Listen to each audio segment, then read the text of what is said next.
I had driven past this gas station hundreds of times before, usually without stopping, because it sat too far off the main highway and always felt wrong somehow. That night, my fuel light came on faster related to the rain and heavy wind, so I didn't think twice before pulling in at 2:17 a.m. The gas station looked ordinary from a distance, with fluorescent lights buzzing above cracked concrete and a small convenience store standing beside two lonely fuel pumps. What immediately caught my attention was how quiet it was. No traffic noise, no insects, not even the hum of nearby power lines, only the steady rain tapping against my windshield. I stepped out of the car, the cold air biting harder than expected, and began fueling at pump 2. Through the wide glass windows of the store, I could see a man standing behind the counter. He was tall, thin, and dressed in a faded station uniform that looked decades old. His head was tilted downward, as if reading something on the counter. The lights inside the store flickered occasionally, but he remained perfectly still. Once the tank was full, I walked toward the entrance. As I pushed the door open, a small bell rang overhead. The sound echoed strangely, lingering longer than it should have. The smell inside the store was stale, like dust and old oil. The man behind the counter looked up slowly. His face was pale and expressionless, his eyes dark and glassy, as if he hadn't slept in years. He nodded once, silently, without speaking. I grabbed a bottle of water and placed it on the counter. The screen on the register turned on by itself, displaying numbers I didn't recognize before switching back to a normal price. "You're out late," the clerk said quietly, his voice flat and distant. I nodded and paid without saying much. He handed me a receipt, his fingers colder than expected when they brushed mine. For a moment, neither of us moved. Then I noticed something strange. Behind him, where security monitors should have been, there was only a blank wall. No cameras, no screens, just peeling paint. I left the store quickly, feeling uneasy, and got back into my car. As I started the engine, I glanced toward the building again. The clerk was still standing behind the counter, staring straight at me through the glass, never blinking. I pulled out of the lot and merged back onto the road, relieved to leave the place behind. About 10 minutes later, I reached for the receipt to toss it away and noticed the time printed on it. According to the receipt, I had checked out at 3:02 a.m. The dashboard clock read 2:29. I told myself it was a glitch, a misprint, something explainable. Still, my hands tightened on the steering wheel as the rain grew heavier. Another few minutes passed when my phone buzzed. There was no signal for calls, yet a notification appeared from an unknown number. It contained only one sentence: "You shouldn't have left." A chill ran through me. I looked into my rearview mirror and felt my breath catch in my throat.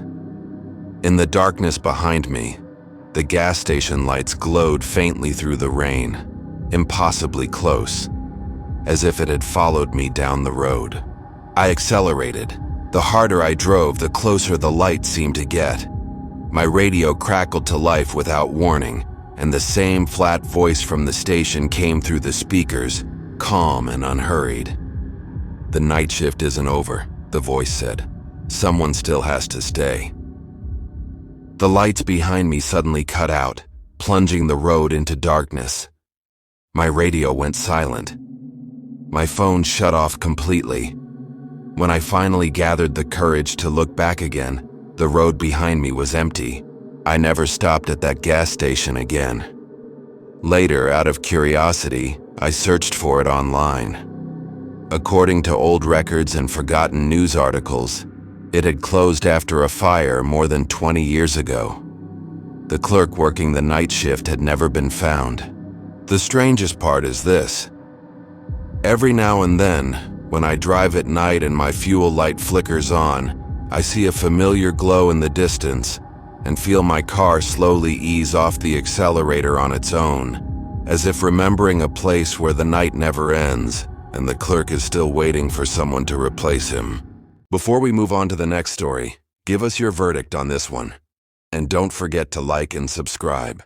It was close to 2:40 a.m. when I spotted the gas station, its lights glowing weakly through the fog like something struggling to stay awake. The highway had been empty for nearly an hour, just my headlights cutting through the darkness, and I was already running low on fuel, so I slowed down and turned off the road without hesitation. The place looked old, but still operating, with a cracked concrete forecourt, buzzing fluorescent lights, and a single pump standing slightly crooked as if it had been nudged one too many times by careless drivers. As I stepped out of my car, the air felt colder than it had on the road, heavy and damp, carrying the faint smell of gasoline and wet pavement. Something struck me as odd almost immediately. There were no sounds except the low hum of the lights above me. No distant traffic, no insects, not even wind in the trees. It felt like the world had paused the moment I pulled in. I glanced toward the small convenience store attached to the station and noticed the door was open, the inside dimly lit by a yellow glow that flickered slightly, as if the power couldn't quite decide whether to stay on. While the pump clicked softly as it began filling my tank, I saw movement inside the store. A man stood behind the counter, tall and thin, his figure barely distinguishable through the dusty glass. He didn't move at first. He just stood there, facing straight ahead. For a moment I wondered if he was even real or just a reflection. But when I shifted my weight, he slowly lifted his head and looked directly at me. The unsettling part wasn't his stare. It was how long he held it, unblinking, like he hadn't looked away from anyone in years. When the pump finished, the sudden clunk echoed louder than it should have, making me flinch. I replaced the nozzle and forced myself toward the store, telling myself I was overreacting, that it was just late and I was tired. The bell above the door chimed weakly as I stepped inside. The shelves were half empty, stocked with outdated snacks, dusty bottles, and brands I hadn't seen since I was a kid. The man behind the counter didn't greet me. He didn't even blink. Up close, his face looked pale and drawn, his eyes sunken as if he hadn't slept in days, or longer. I told him how much fuel I'd pumped, my voice sounding too loud in the cramped store. He slowly looked down, tapped a few keys on the register, and then spoke in a quiet, flat tone that made my skin crawl. He asked me if I was traveling alone. The question felt wrong, not casual or polite, but probing, like he already knew the answer and wanted to hear me admit it. I nodded, paid quickly, and turned to leave, suddenly eager to put distance between myself and the station. As I reached the door, he spoke again, stopping me cold. He said almost casually that I shouldn't take the highway ahead, that there had been accidents there, too many to count. When I asked what kind of accidents, he just smiled, a slow, small smile that never reached his eyes, and said people sometimes went missing on that stretch of road. Then he added something that made my throat tighten. He said most of them stopped here first. I left without saying another word, my heart pounding as I got back into my car and pulled away from the pump.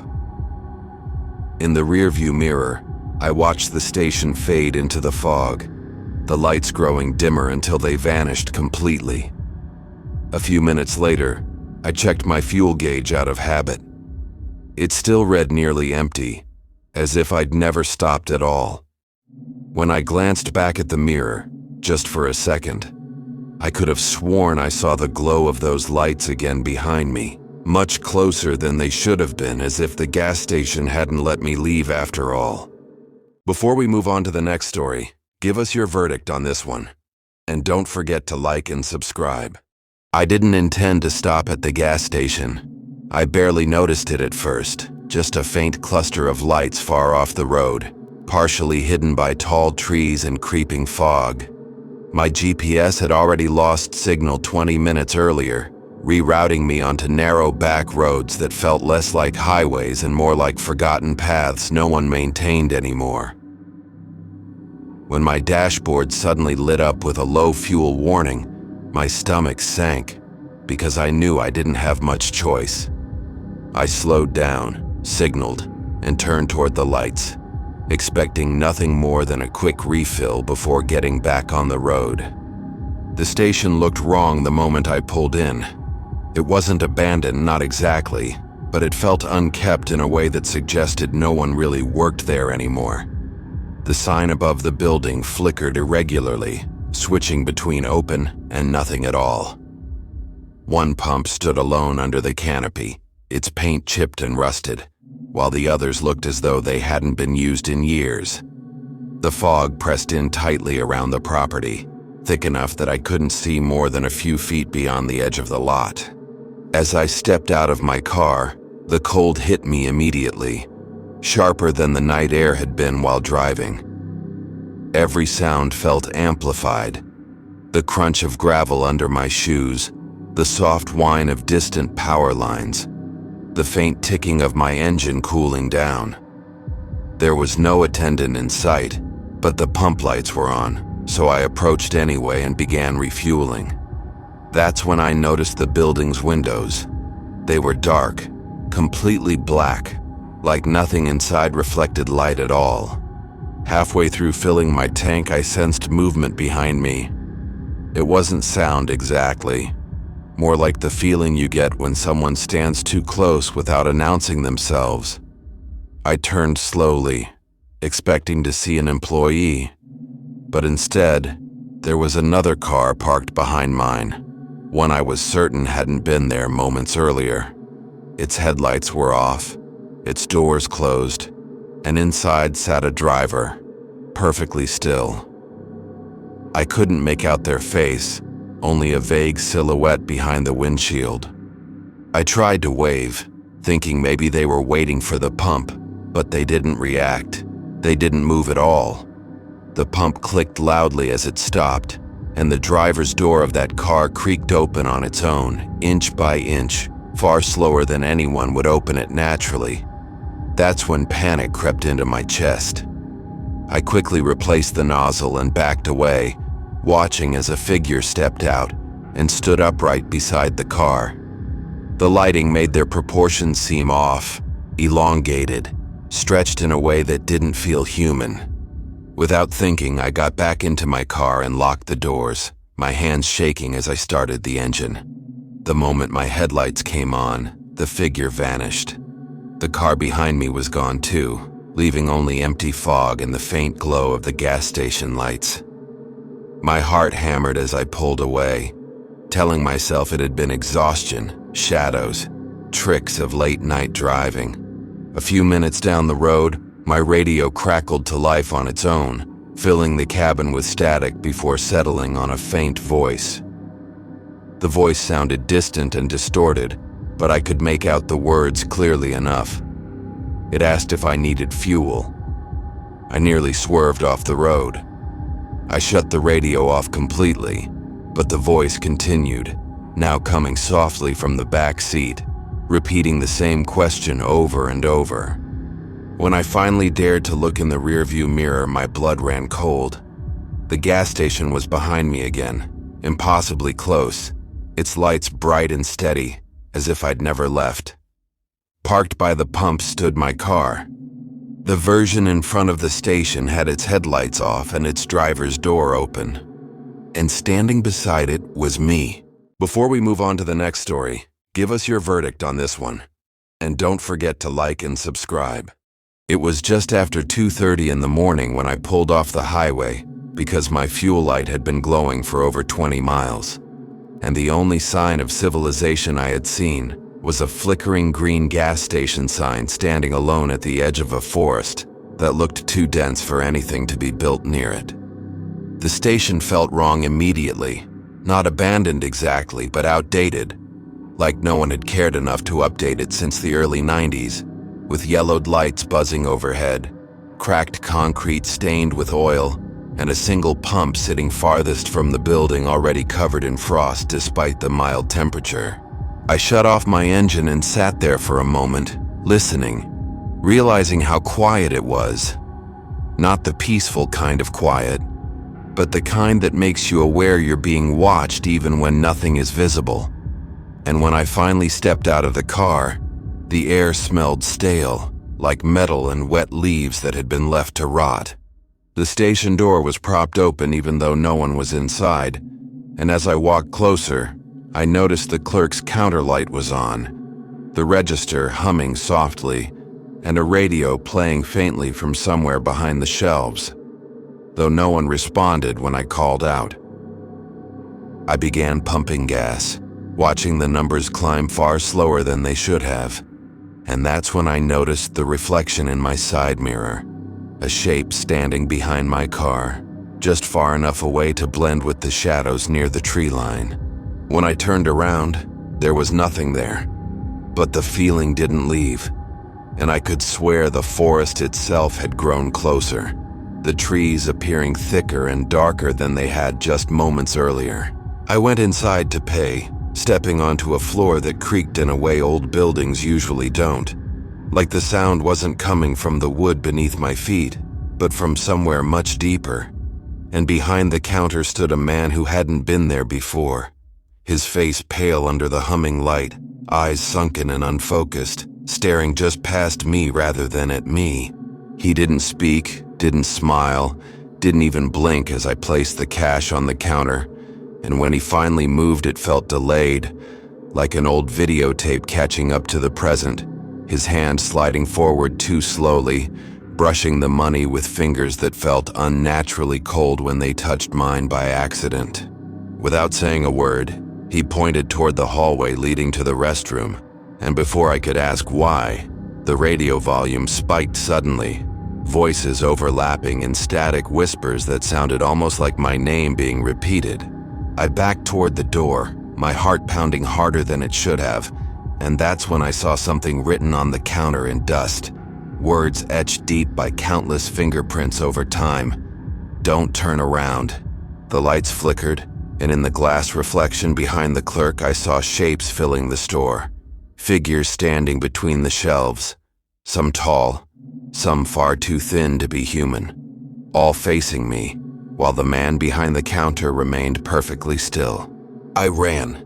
I didn't even shut the car door properly as I jumped inside, slammed the engine to life and peeled back onto the highway, refusing to look in my mirrors until the gas station lights disappeared completely. It wasn't until 20 minutes later that I noticed my fuel gauge was still exactly where it had been before I stopped, and when I pulled over again to check, I found mud caked onto my tires, the kind you'd only find deep inside a forest. Weeks later, curiosity got the better of me, and I searched for the station online, only to find an old report about a fire decades ago, where several people had died after stopping late at night, their cars found empty on the highway nearby with no explanation of where they went. The gas station no longer existed on any map, and according to local records, it hadn't been standing for over 15 years. Yet even now, sometimes when I'm driving at night and my fuel light comes on, my radio flickers with static, and for just a moment, I can hear that same whisper cutting through the noise, calmly reminding me not to turn around. Before we move on to the next story, give us your verdict on this one. And don't forget to like and subscribe. I had been driving for nearly 6 hours straight, trying to make it home before sunrise, when the rain began without warning, heavy enough to blur the road into a narrow tunnel of headlights and reflections. And by the time I noticed the warning sign for roadwork ahead, it was already too late to turn back. The detour led me off the main highway and onto a long, unlit stretch of road that seemed to snake endlessly through farmland, with no houses, no cell service, and no other cars in sight. Just the steady hum of tires on wet asphalt and the faint glow of my dashboard. After a while, I noticed headlights behind me, keeping a steady distance no matter how fast or slow I drove. Never overtaking but never falling back either. And something about the way they stayed perfectly centered in my mirror made my stomach tighten. I tried slowing down to let the car pass, but it didn't, and when I sped up, the headlights did too, always matching me like a shadow that refused to detach.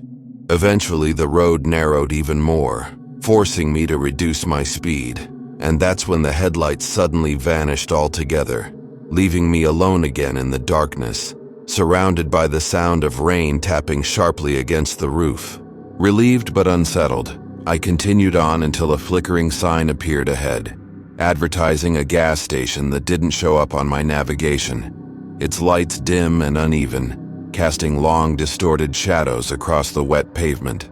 I pulled in, noticing only one pump was operational, and beside it stood an old sedan with its driver's door hanging open. Rain soaking into the empty interior as if whoever had stepped out never came back.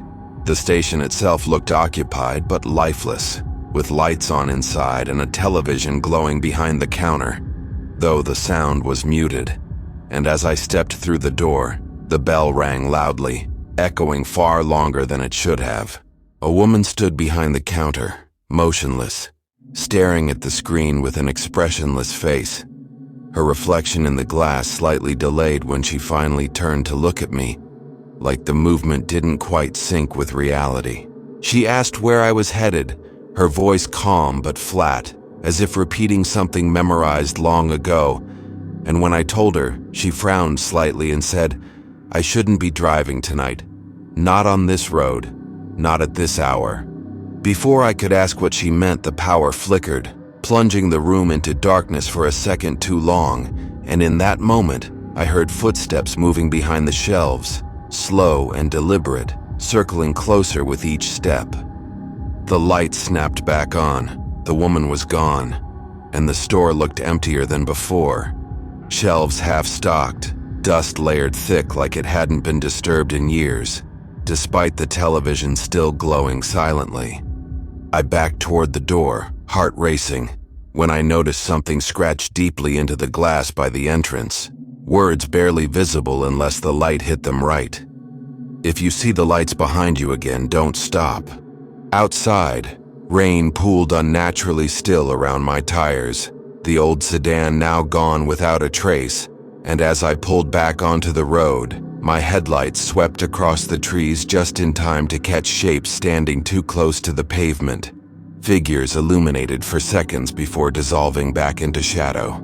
That's when the headlights returned behind me, closer this time, so bright they flooded my mirrors with white light, and suddenly I understood why the warning mattered. I didn't slow down. I didn't look back.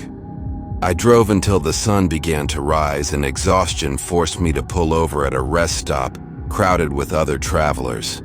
When I finally checked my phone, notifications flooded in all at once, including a news alert about a closed road where multiple cars had been found abandoned overnight, engines cold, doors open, and no sign of where the drivers went. The location matched the road I had taken exactly. To this day, I avoid night drives whenever I can, because sometimes, when the rain hits just right and the road stretches too long ahead, I notice headlights in my mirror that stay perfectly centered, waiting for me to make a mistake. If you made it this far, thank you for spending your night with us. If these stories gave you chills, there's plenty more waiting. Don't forget to subscribe to NightFear Stories for new terrifying tales every single night. Sleep well, if you can.